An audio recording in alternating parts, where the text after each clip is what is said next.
children. Well, now he wants his name cleared. That's right. Jesse Friedman spent 13 years in prison after being convicted of sexually abusing more than 12 kids. But after he finished his sentence, a court ruled that his guilty plea was most likely coerced. And now the former Great Neck man wants his conviction overturned and his reputation returned. News 12 Long Island's Doug Geed has the story. I know I'm innocent.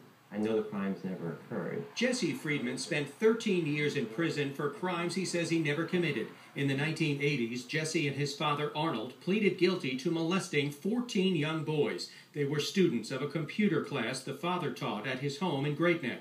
Arnold Friedman committed suicide in 1995 while in prison. Jesse served his time until 2001, years he describes as hellish. I was attacked at basically every prison that I was in. 2 years ago, a shocking twist. A federal appeals court concluded that there's a reasonable likelihood that Jesse Friedman was wrongfully convicted. The court found that flawed interviewing techniques were used to produce a flood of allegations. The ruling criticized prosecutors for using hypnosis on victims. What they were put through by the police and the therapists, and that many of them have grown up believing they were sexually abused, even though I know it didn't happen. I feel tremendous compassion for them. How could you plead guilty to crimes so horrific if you did not commit them?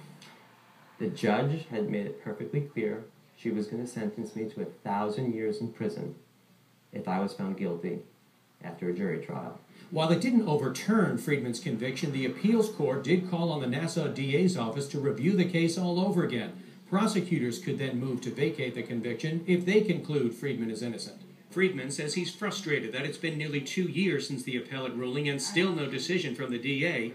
He hopes to finally clear his name and have his sex offender status removed.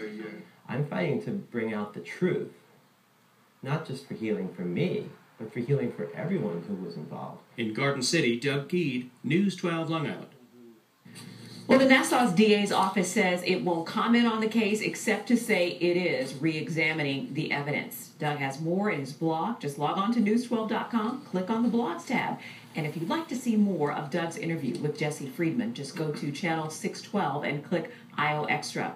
And that leads us to our question of the day. Do you think Jesse Friedman has been treated fairly by the justice system? Log on to news12.com and let us know.